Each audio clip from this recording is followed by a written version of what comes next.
Good morning, everybody. Good morning. Good morning. We're going to go ahead, in the interest of time, get started so that we don't run out of some very important information. So, I want to start by thanking you all for joining us today in this beautiful Metro Atlanta weather. My name is Brian Johnson. I am the city manager of one of the cities here in Metro Atlanta, the city of Peachtree Corners. I'm joined by some distinguished panel colleagues here that we'll introduce here in just a second. But before I get started, I did want to ask a quick question of all of you, or two. One is just to make sure that you've all checked your phones and put it on vibrate.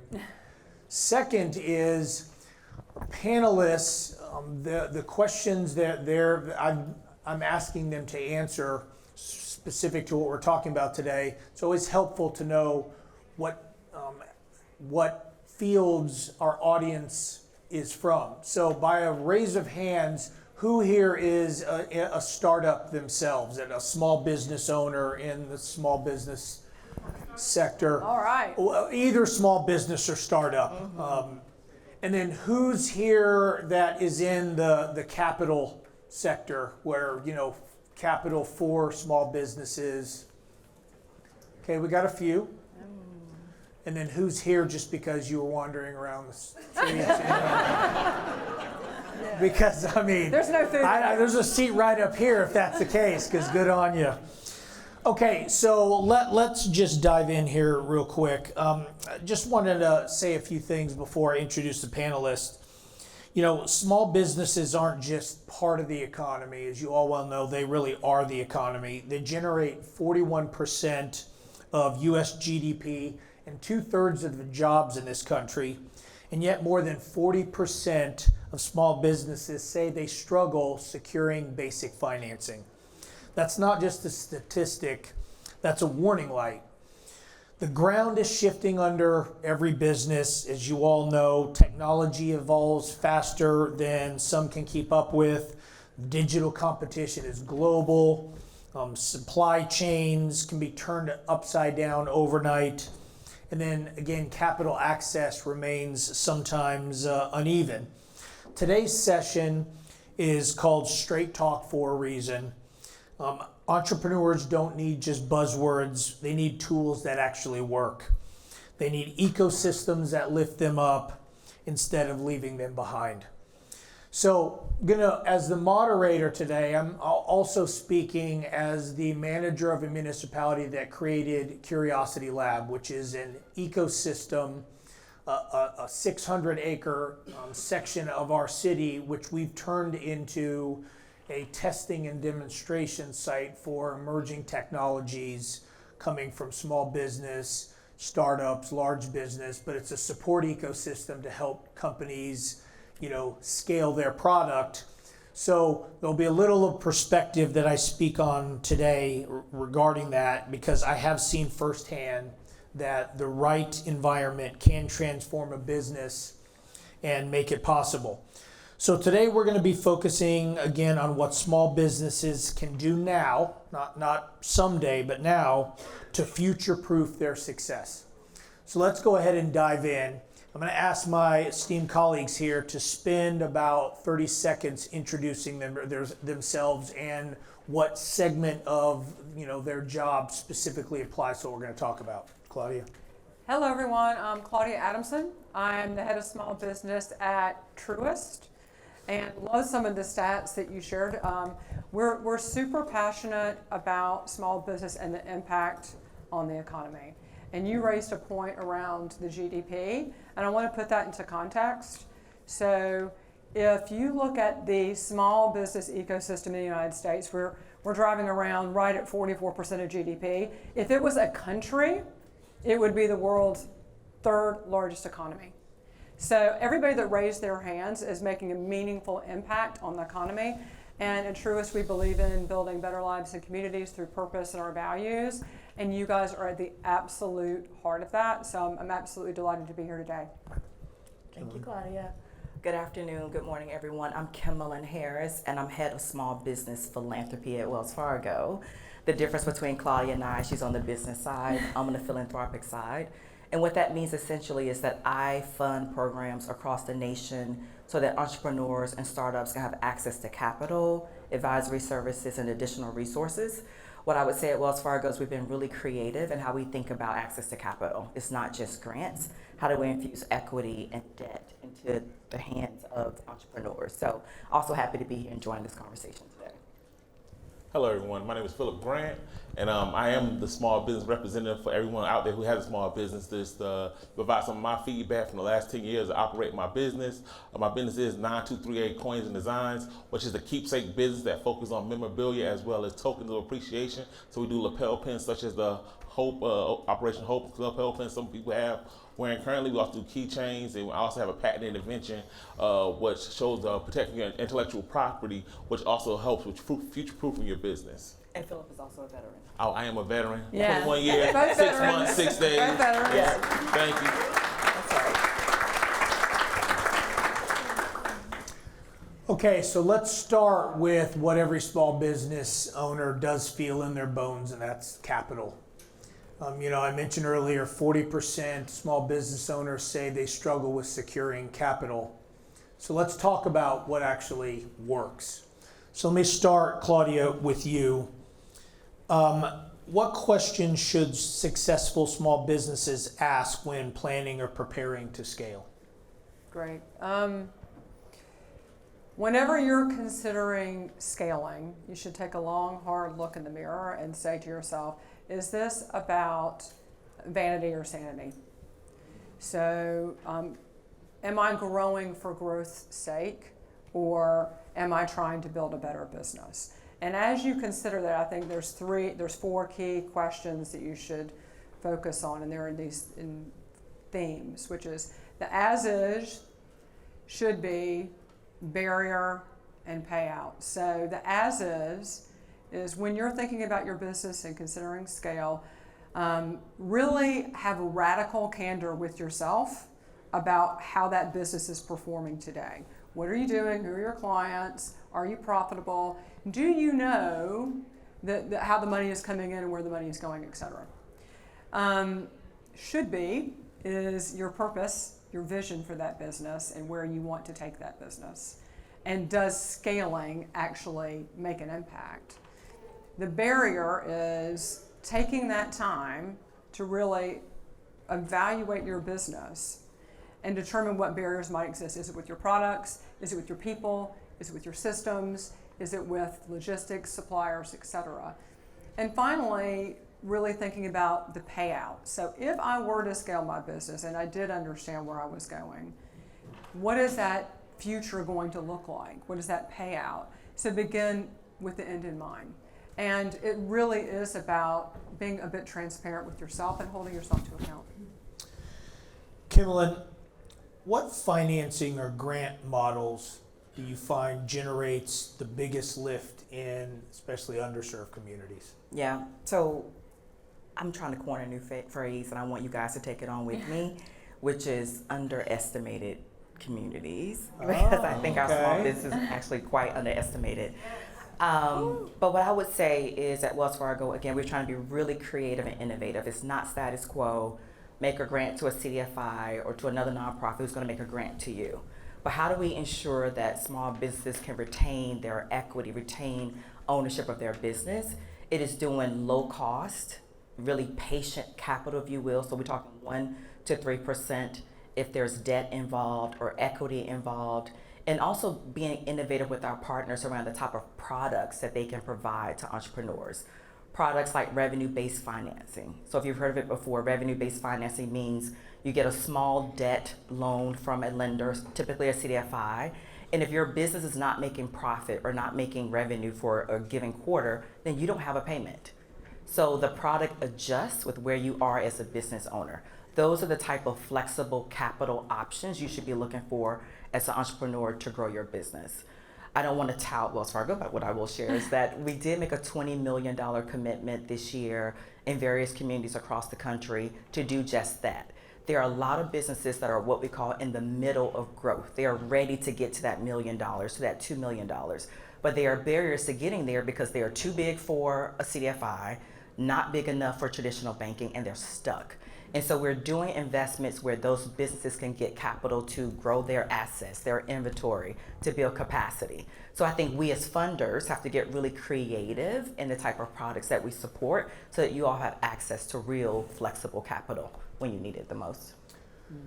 So, you know, on this panel, we've got government represented, obviously banking. Philip, you're the one small business owner on the panel. So you're going to have some, you know, questions that I'm asking you that'll be about what you've learned as a small business owner. First one is what surprised you the most about pursuing capital as an entrepreneur? So for myself, pursuing capital, there are some challenges along the way, but for me and what I do, I'm not sure that capital was what I needed when I first started my business. I don't know if the great amount of influx of money and revenue would have been the driving force for my business to be successful, or if I would have took that money initially, if I would have been able to pay it back potentially, or if my business was even validated or solidified to say, okay, now it's time to grow and scale. So I think for me, when it comes to capital, is being able to be an honest broker with yourself, as well as make an educated decision as this is the plan.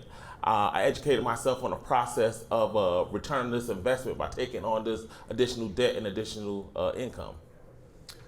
Makes sense. I know that, you know, from what I've seen managing an ecosystem like Curiosity Lab, that capital isn't always necessarily cash. Sometimes it's actually access to shared infrastructure, in which that can end up helping to scale. So that's something. All right, Claudia, let me come back to you and ask a question. Small businesses often struggle to decide when to take on capital, not just how. What are the early indicators that a business is truly ready to responsibly absorb outside funding? Yeah, I think, and I'll kind of echo some of your comments as well, because we had a chat before we started. It's that when you're thinking about the timing of capital, is it for the prospect of growing your business, or is it to fill a gap in your business? And I think you articulated that very well, like how you have to make some of those decisions. And I think you need to look at, number one, the foundation of your business, being very close to it. So do you have an operating plan? Do you have products and services that are working? Do you know how the money's coming in and going? Do you have financing today of any way, or like ways that you're working with your clients? So is the basic foundation of running a business, does it actually exist? And then you think, okay, well, I want to grow the business, so I'm going to get capital. So it's not because I have a hole I'm plugging, but I'm actually wanting to grow. You really need to be able to articulate that every dollar that you get, and I'm talking about dollars versus the broader ecosystem, every dollar that you receive, do you know where that dollar is going to go? Is it going to go to products, services? Do you know actually how you're going to spend it and the results that you're going to get from that? Because that's going to be very important to articulate that to whoever is providing capital to you.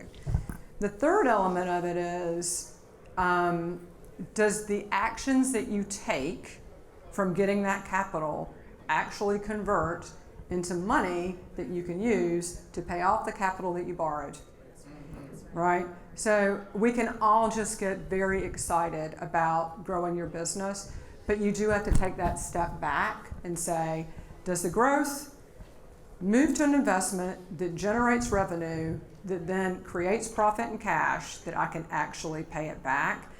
And then the final bit, guys, is about accountability. So when you reach out and you take capital from someone else, you are then accountable to that organization or person or whatever that might be. Are you ready to do that?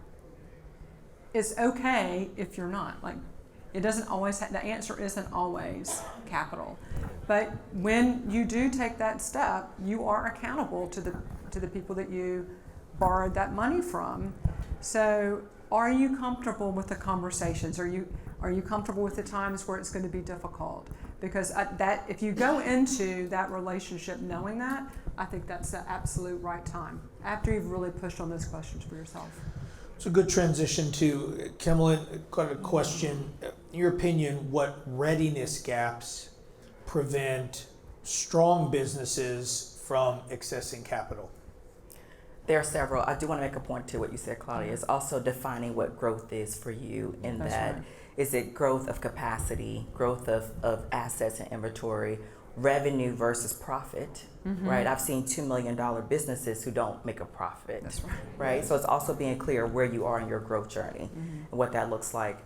I would say some of the barriers are credit. It's the biggest one.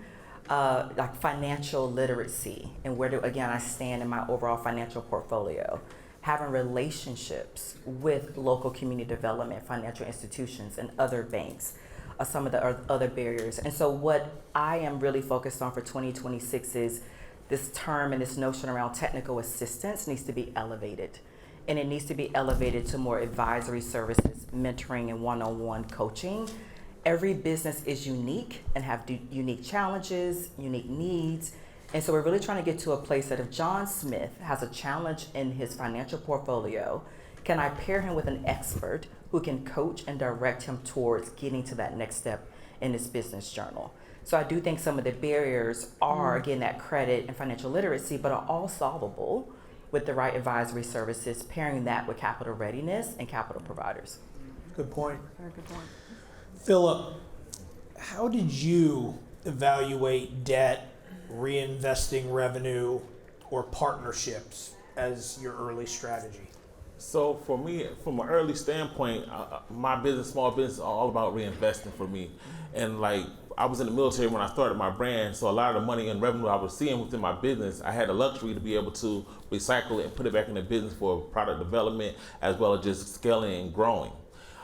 As far as partnership, I view partnerships in twofold. So you have partnership, like if taking on partners within your business, which as a small business, when you don't know your potential growth or where you're at within that business process.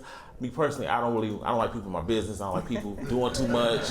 I don't want to talk. I don't want to answer to nobody. I don't want to get a new boss. So until you where you want to be at, where you foresee your growth is at, and you become stagnant to a point, then I can see potential. Okay, I take on this partner. I'm able to do X, Y, Z, and this is the potential goal that I look at doing. But then you also have partnership with different vendors. You have partnership with different suppliers that can also help build your brand. Or a line of credit or partnership with a business, okay, we're gonna do net 30 or we're gonna do net 60, so you don't have to pay straight out the gate. So it's different strategic partnerships that can help level up your brand and take it to the next level. All good points. I'll add before we move on that, again, having a front row seat at companies that are testing, demonstrating, and R&D, that I have seen that startups reduce their risk dramatically when they can test before they invest, so they can dip their their toe into waters a little bit before, because it is a huge step and there's a lot to consider. All right, I want to move into another area to discuss, and that is, we discuss capital, and capital certainly gets you off the ground, but many times technology keeps you in the game.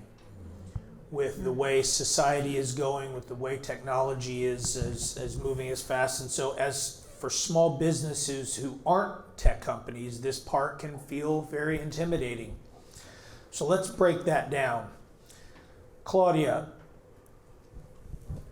question is how has the technology conversation changed, and how are successful small businesses embracing that shift?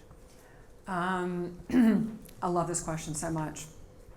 So I think we are, well, I know we are, guys, we're in the next industrial revolution when it comes to what's happening with technology.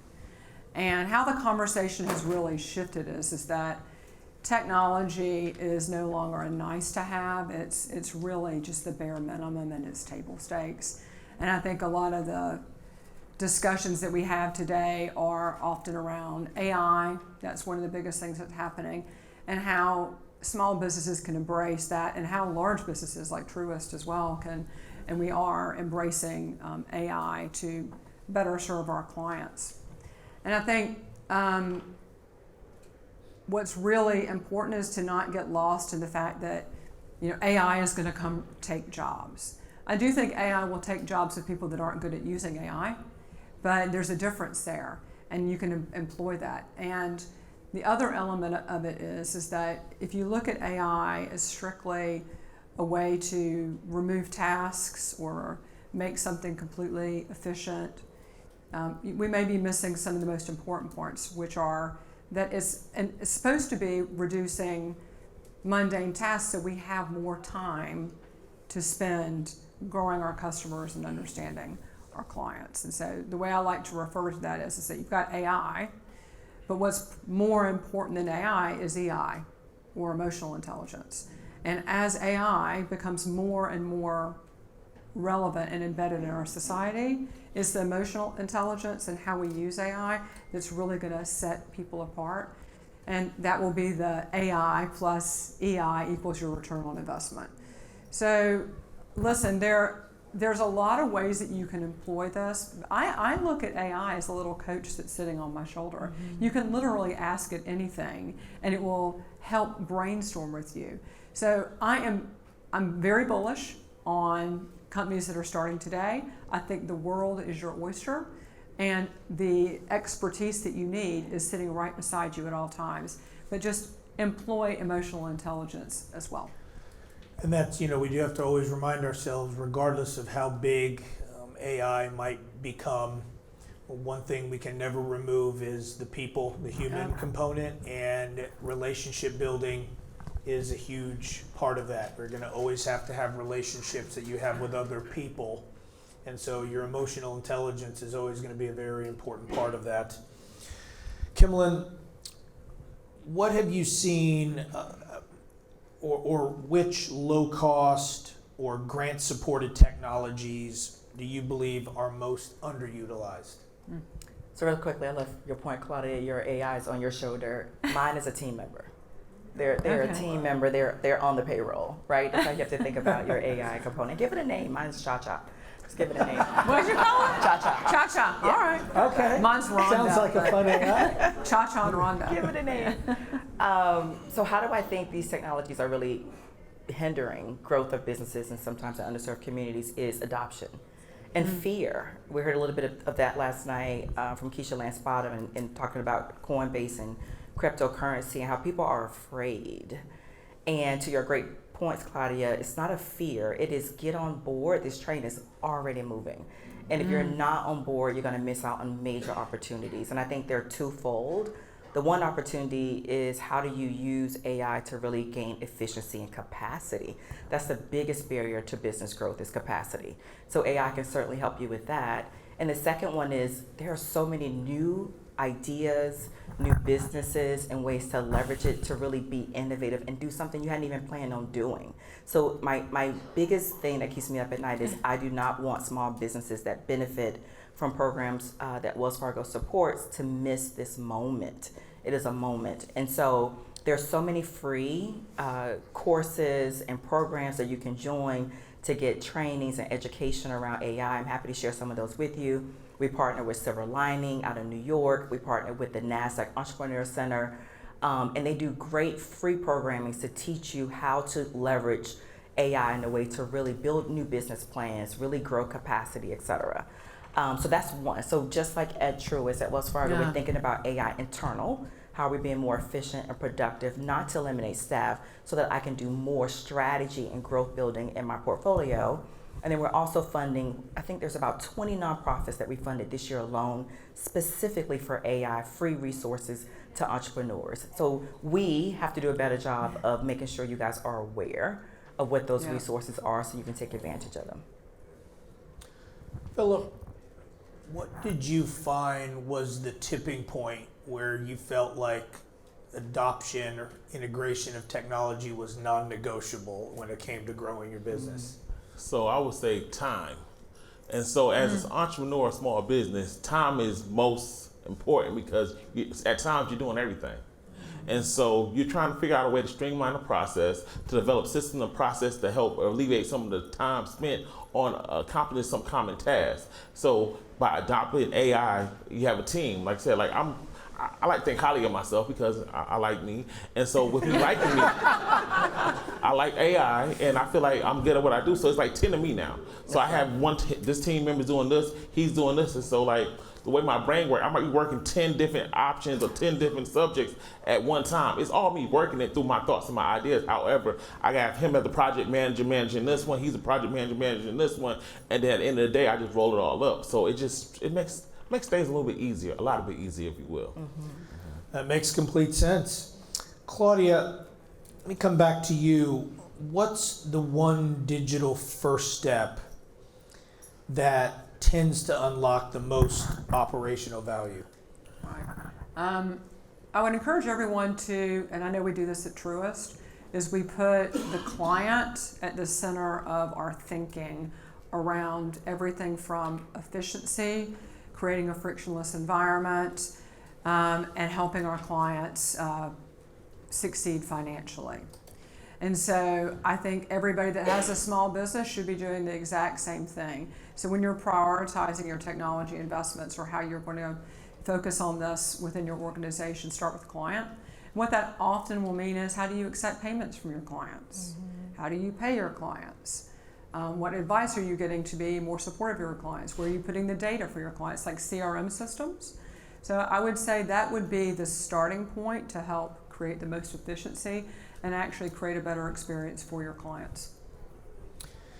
Kimberlyn, how do you believe financial institutions can build digital confidence in non-technical founders?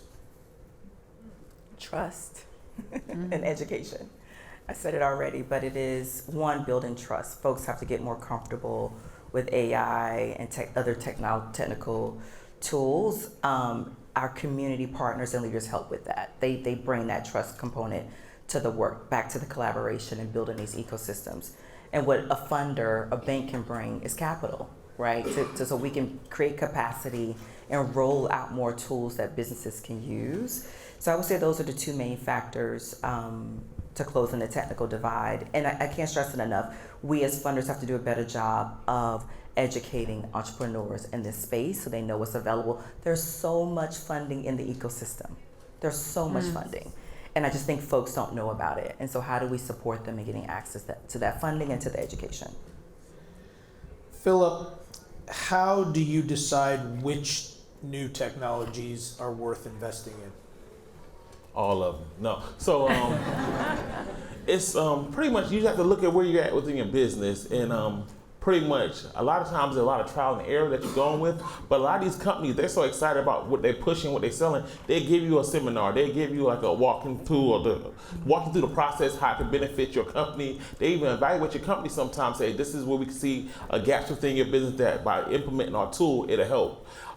They also have a lot of trials that you can utilize that give trial periods, allow you to test it out, and just go on a test run because there's not a lot of data on some of these systems because they're so new. And so sometimes you're helping them out because you're test driving their car and then you're giving them feedback, or you might say, okay, this doesn't work for my business, but I've realized you never be afraid to pivot and everything doesn't work. And when you realize it doesn't work, you go ahead and pivot and figure out what does work for your brand, for your company.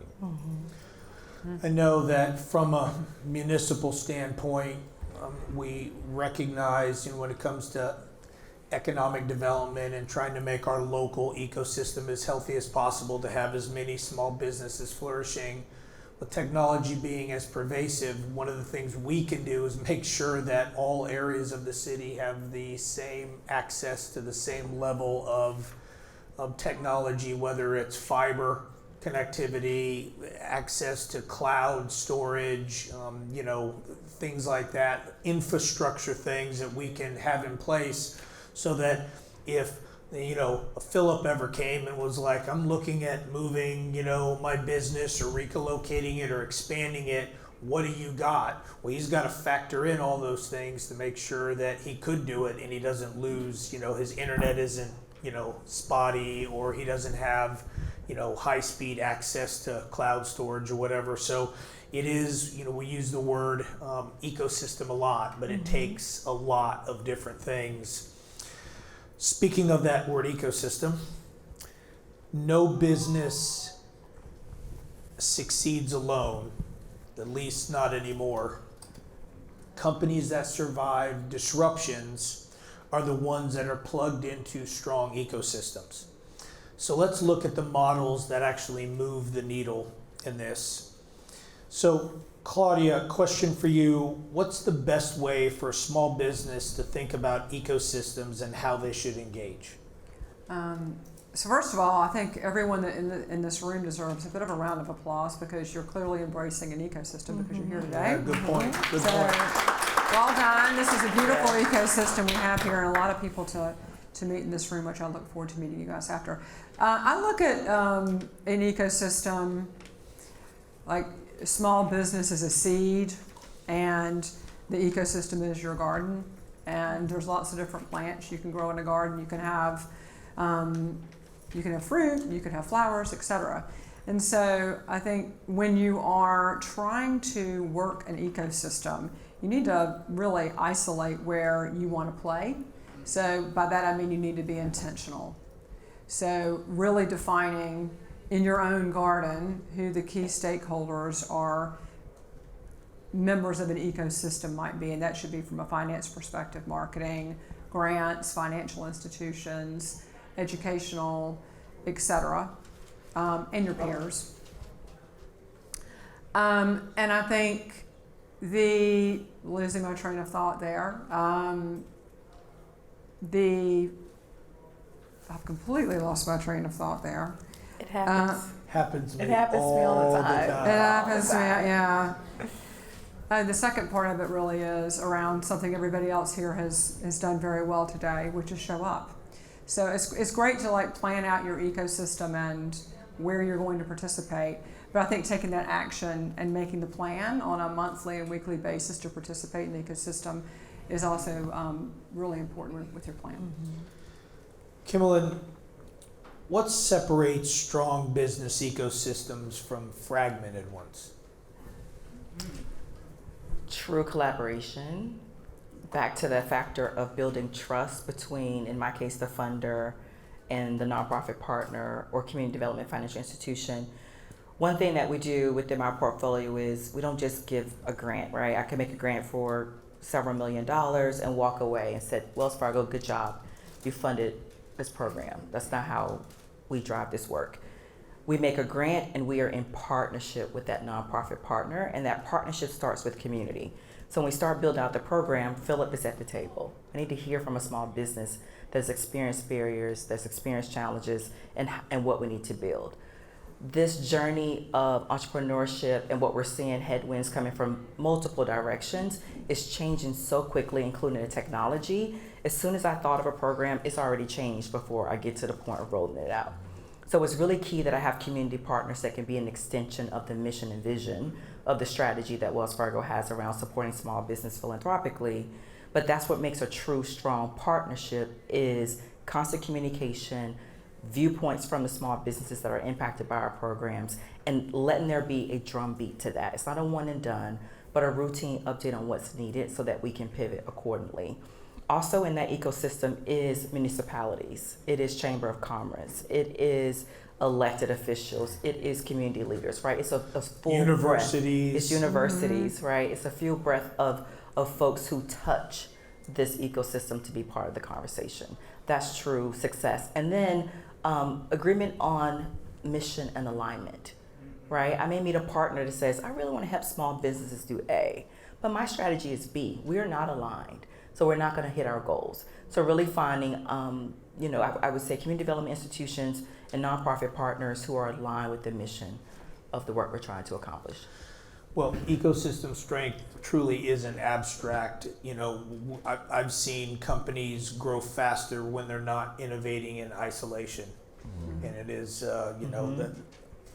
Philip, which ecosystem partners, and by that I mean, either banks, mentors, suppliers, even municipal programs, turned out to matter the most for your growth? For my growth, my ecosystem is my network.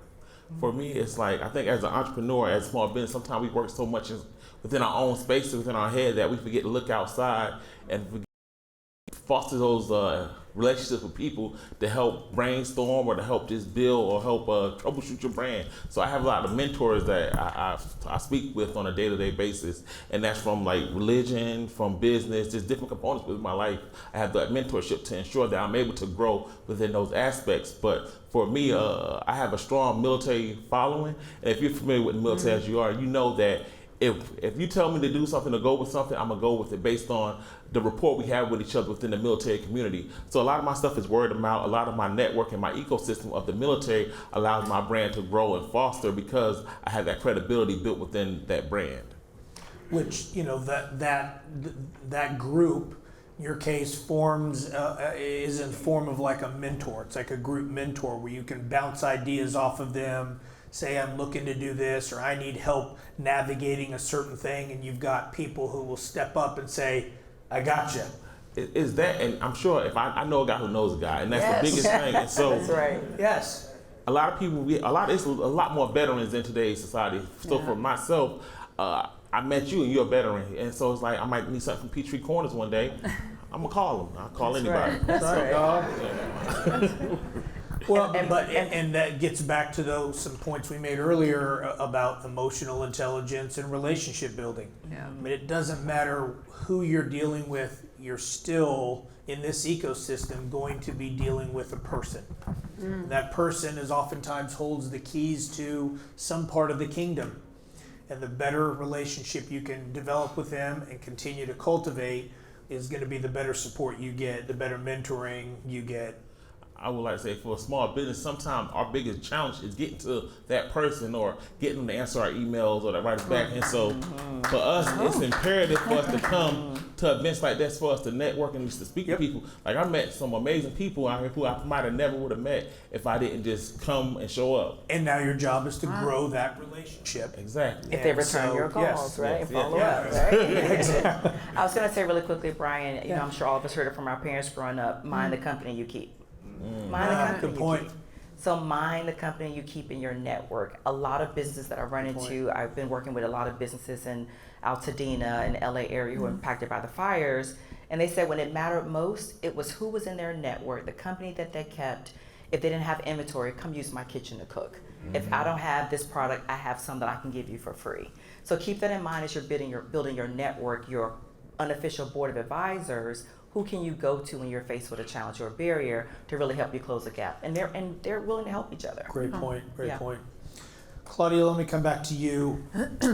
Which partnerships do you believe help small businesses stay resilient during what will inevitably be some sort of economic headwind that they'll face in the future? Yeah, I mean, I think a lot of the dialogue that we've just been hearing echoes what you should be thinking about. So it's always best to, what's the saying? It's always best to buy an umbrella when it's not raining outside, when the sun's shining. And the same is true of how you start to prepare for things that could possibly go wrong. And a lot of that is through the ecosystem and the partnerships that you have and nurturing those consistently over a period of time. I think it's really important to talk to your suppliers. That's one of the most important things you can do, and really not just suppliers you have, but always be in dialogue with kind of backup suppliers that you might want for your organization. You definitely need to be talking to your finance partners, your banks. You also need to be speaking with your accounting support that you have, because that's critical to understand that when there's a crunch time, like the immediate plans you're going to have. You know, and you were talking about the situation that happened out in California, and you know, recently we had a client that is a long-standing client of the organization, and they were about to move into a new building, and the collateral that they had from the first building, right before they moved, the building burned down. And this was a really scary situation for that client and for the communities that they were attempting to serve. And I think very similar to what you experienced. It was the fact that Truist knew them, but we knew them deeply, and we knew lots of people within the organization and knew their background and where they were trying to go, that we were able to weave together a story that got them through that stressful period. So I think both of those stories are a real testament to thinking about broadly what you can control from your finances, your suppliers, et cetera, but also trying to really just establish long-term relationships with people that you can lean on. And it goes back again to that emotional side of this. No matter what you do, it's not just numbers on a page. At the end of the day, it really is about how you engage and the relationships that you build. Kimberlyn, what do community organizations and banks get right when they collaborate well? Well, I'm really proud of the work that Wells Fargo has done with Operation Hope. Michael Martino, did he leave? Michael, are you here? I think he left. But Michael Martino, a colleague of mine, is leading some amazing work with Operation Hope around our branches. We have Hope Inside coaches, and I won't give the number because I'll mess it up, but in several branches across the nation, which means John Smith can go into a branch. I have an idea. I just have an idea. I want to start a business. Someone's going to be there to handhold you through your business plan writing. How do you, again, build that financial planning? How do you build your credit? How do you access capital? So that's one strong example of putting your money where your mouth is, right? And actually having a tangible solution to help small businesses in real time. Collaboration also goes well. I said it earlier, but when there's common goals and shared responsibility on both sides, but we also hold our partners accountable, right? Because we're in an environment where there's a lot of great ideas, a lot of great partners, but they're not always in alignment with the vision of what we're trying to accomplish. So there has to be accountability on both sides. I'm getting feedback from entrepreneurs. Are you getting what you need? Did you get the support that you needed? Did you get the capital that you were looking forward to? And so holding our partners accountable to make sure they're hitting the mark is really, really important. Philip, what advice would you give entrepreneurs who feel isolated and disconnected from resources? So from resources, you have to build your community, and you have to build your community. You have to build your network. You need to become. You got to become a member of your society. What I mean is like become a member of Chamber of Commerce, Better Business Bureau. So then when you start networking in all aspects, it might be money or situations that can help benefit your business. Like I have a friend who does construction. By becoming a member of the Chamber of Commerce and Better Business Bureau, he's able to see some of the projects that are coming down the line, and they can actually help guide him where he needs to go. But within business, I feel that a lot of people are very close-fed. They say, oh, what they say, move in silence, or don't say this, don't say that. But in my opinion, a lot of these stuff is a blessing. Like my business is a blessing for me and my family. And so I feel like a closed blessing can't get fed, just like a closed mouth can't get fed. And sometimes you have to speak it up, and I might have a conversation with you, and you're able to put me in a position to better myself and my brand just by a simple conversation. And so for me as a small business, sometimes I have to be able to project my needs. Like if I need something, I have to be able to talk, articulate in a manner that's like, you know what? I like what he's saying. I dealt with this before. I'm able to point him in the right direction or provide a little bit of input on how he could better improve his business or his foxhole, as we would say. And if I could say, Brian, really quickly, Philip and I talked about this earlier, closed mouths don't get fed. If you need something, say what you need. I've met entrepreneurs, and in 2 minutes they give me, and know your craft. Right? Yes. If you have a moment to speak to a funder or someone that can give you access to capital, know your craft and be able to say it in a succinct way and what your challenge is, because you never know who can help you and who can support you. We had a conversation earlier, we have 2 solutions already. Yes. Right? Yeah. So, yes, so do that. It's that, and also I'm a strong believer that I don't like to burn a bridge. And I say burn a bridge, I have phone numbers in my phone, I have numbers of contacts in my phone I haven't used yet, because I want to make sure I use them correctly. I don't want to just call somebody, not waste their time, but everybody's busy. And people always ask, are you busy? I'm busy, but I have a moment or time for you. And so with that being said, make sure you are strategic with utilizing your contacts and those different people that you are able to reach out and touch or talk to.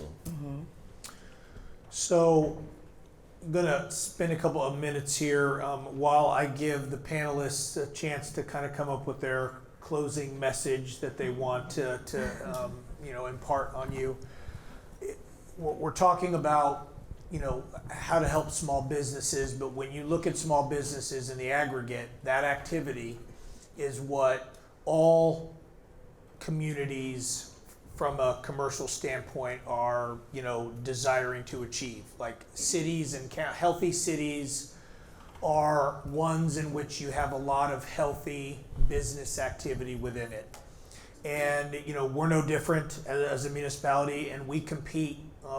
Our product, all cities and counties' products, is its community, its activity. Is it a great place to live, work, learn, and play?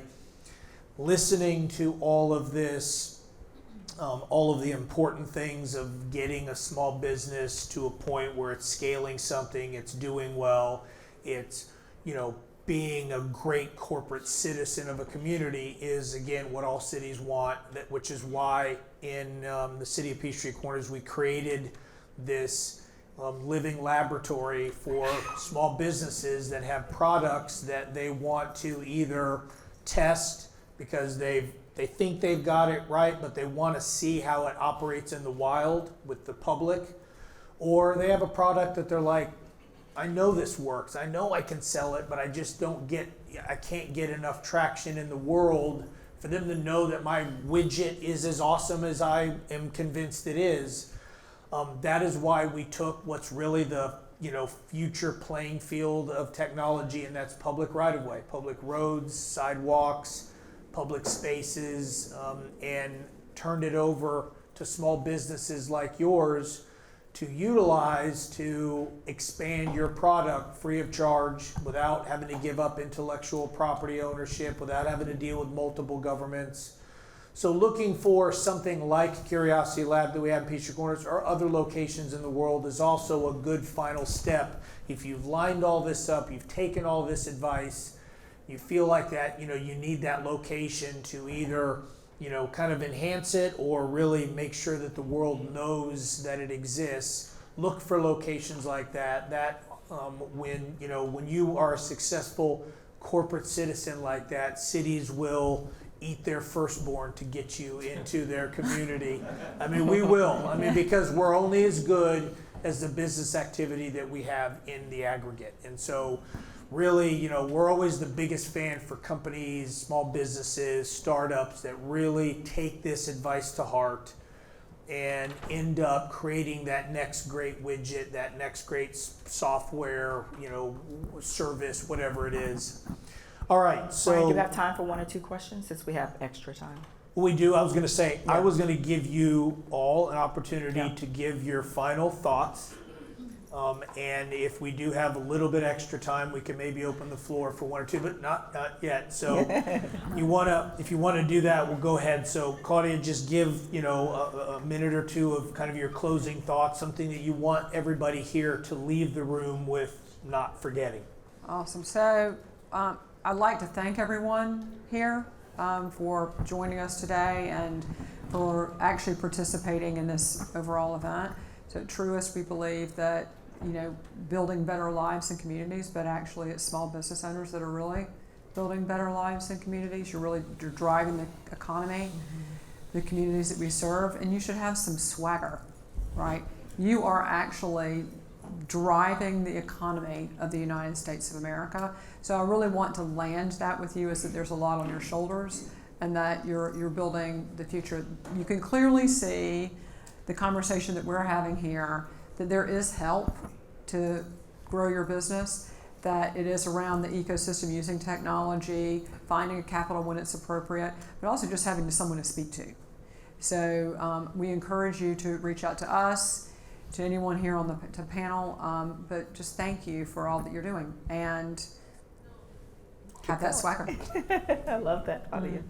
I think it's twofold. Brian said at the start, he did a poll on who was in the room. We have a lot of entrepreneurs, we have some startups, and then we also have funders and people who are supporting entrepreneurs. So I would say to the entrepreneurs and startups in the room, this is your moment. Don't miss it. It is literally happening. There's no better time than right now to start and grow your business. I know it gets hard. There's a lot of barriers in your way. Just keep pushing through. Like I said, we are really focused on those who are ready to grow. Can you imagine a $1, $2, $3 million profitable business? All that's possible. So I would say keep pushing, tap into your network, get access to the right capital when you need it. And let's not forget asset ownership, right? We lease a lot, we borrow a lot, but let's talk about true ownership, even in your inventory and in your land and your businesses. Keep that front in mind as you continue to grow. And I would say to the funders in the room, we have to keep being innovative. It is not a soundbite. It is how do we really push the envelope to truly grow businesses that they feel all the support that's out there. Because we talk about the support, but I don't sense that entrepreneurs actually feel that they're getting supported. So I would say to the funders, how are we making sure that we're marketing and campaigning and that entrepreneurs are aware of what's available to them? And then how do we continue to get creative and innovative in how we provide flexible capital to these entrepreneurs?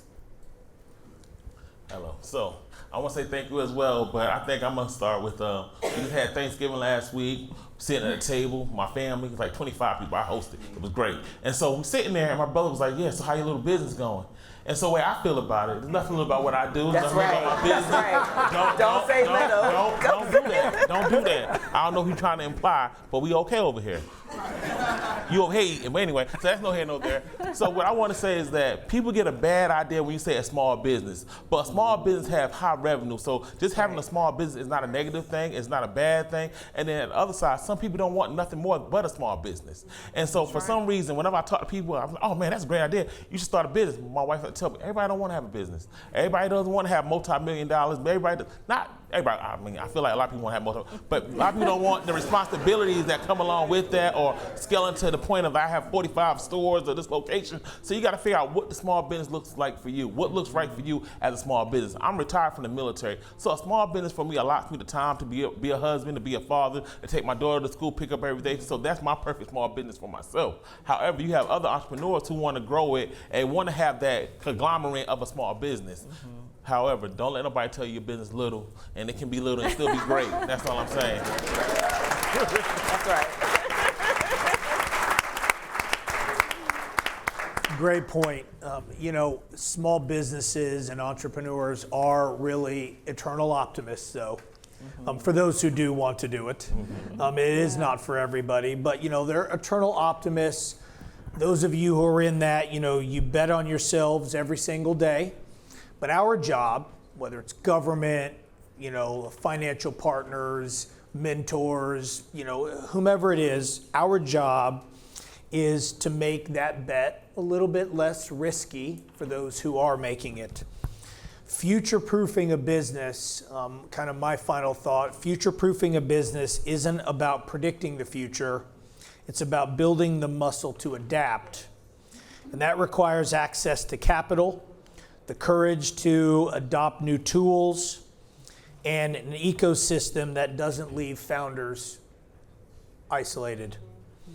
You've heard a lot today. If you take one thing that you can act on tomorrow, just one, and use it to strengthen a business, whether it's yours or someone else's. Because when small businesses thrive, as I said before, communities thrive, and that's the future we're all here to build. So thank you for all being here as well. I appreciate it. We do have 5 and only 5 minutes. Oh my God. Only 5 minutes, and then I'll have to cut it. So, sir, you were the quickest one on yeah. So. All right. Test. You can hear me? All right. Hello, my name is James. I am the networking plug. I connect people to the right relationships, opportunities, and places they need to grow. So everything you were talking about, networking, community building, ecosystem, all of that stuff is what I do every day. And so outside of that, I wanted to go back to future-proofing. And my question is regarding risk mitigation, right? We've kind of hit on different aspects of that through the conversation, but from your perspective, what steps or strategies should small businesses put into their business that protects them from a risk mitigation standpoint? One, from getting capital, because after all, it's still a bank. You have that credit and risk profile aspect of it. So from that perspective, but also just from an operational perspective regarding risk mitigation strategies, tactics, things that we can implement in our business right away. Before I turn it over to you, I will mention something I mentioned earlier, and that is if you can find a location, an opportunity to test something before you go all the way in, that can help mitigate risk, because you haven't just gone from, I believe this widget will work, and now I'm going to borrow money and I'm going to go all in. Sometimes there are locations you can test it first. So that would be one thing I would add. So I'll give it just a high-level answer. So risk is a very broad subject, which can be from financial and credit risk, market risk, including FX. It can be around cyber risk, which I think a lot of you are probably interested about, and even fraud. So it is a very broad, complex set of things that need to be focused on. Number one is education. So I mentioned before around embracing technology and AI. I think one of the most important things you can do is for the type of business you have, I don't know, well, you did talk a little bit about your business, but I don't know the broad depth of it, is really, number one, be talking to whoever your banker is around your position and what you can do to protect yourself from a cybersecurity position, potentially from credit risk that you need to consider. But I would also do a lot of research on the people that you're trying to network with and understand what the risk might be from there. So it could be that you're doing market research on that and lean on your ecosystem to say, okay, how are peer companies managing through their risk? I mean, I'd love to have an offline conversation with you as well. It's a very deep and broad question. But the number one thing you can do is get some education on it and take advantage of the tools that are available that you can easily implement into your business. Have anything you want to add? I think you covered it really well, Claudia. I would say, we talked about it a little bit already, but your advisory, your board of advisors, your board of directors, have the right people on that board and know what you're good at. If you're not good at risk management, find someone that is, that can be part of your board to help educate you, be on top of what's coming ahead. Even on my team, I'm not that great at it. Molly's my person. So what's going on from a policy perspective, right? What's coming out of DC that impacts my work and my ability to drive programs forward. So have the right people on your board to advise you on potential headwinds and what it could mean to your business. Anything you want to add? Nothing, sir. We have one more. Hi. Oh, Is boy. Can you hear me? Okay, great. Hello, my name is Julie Jacques. I am an educator, I'm National Board Certified Health and Wellness Coach and lead coach of Empower Thrive Wellness. And I first and foremost want to thank you all for sharing your expertise and resources with us all here today. My question is, having a small business, I also do community events. And I want to know what, with your advice from your expertise, what is the best way to add a nonprofit or philanthropic component to my small business? Do you have a philanthropic arm, 501c3? I do not. Okay, so that would be first. I would say any entrepreneur in the room should have a 501c3 arm of your business. You should have a for-profit side and a nonprofit side, because there are two ways that you can really diversify your capital stack and how you want to support communities. So I would say that's first. And then understand that this is not rocket science at all. Most corporations have pretty much the same focus areas as they think about communities. Typically financial empowerment, it is workforce development or jobs, and housing, and sometimes there's a little bit of health in there, and then small business. So how do you align your goals and mission for your 501c3 back to that of a corporation? Make sure there's alignment. Another model that most corporate foundations have is a national model and a local model. So in most major cities, there's a smaller team that is making grants to support community events and projects like yours. You need access to those individuals, start to build relationships and rapport, understand what their needs are, what their gaps are, and how you can fill some of those gaps. Again, it goes back to social capital, which is key. And you do that by getting involved in your community and meeting folks and networking and getting access to those folks locally. Thank you very And we much. can talk more after too. Please, thank you. All right, so I wish, but I will say this. One, I personally want to thank you three for taking the time, sharing your expertise. Also, as many of you know, on many panels, there's not a very strict adherence to sharing time. And these three really did a great job of making sure that we got through all the questions. We ended in a timely manner. You didn't hear somebody bloviating too long. That was great. And three is, I think I speak for all of them to say, if you have any additional questions, we're here afterwards.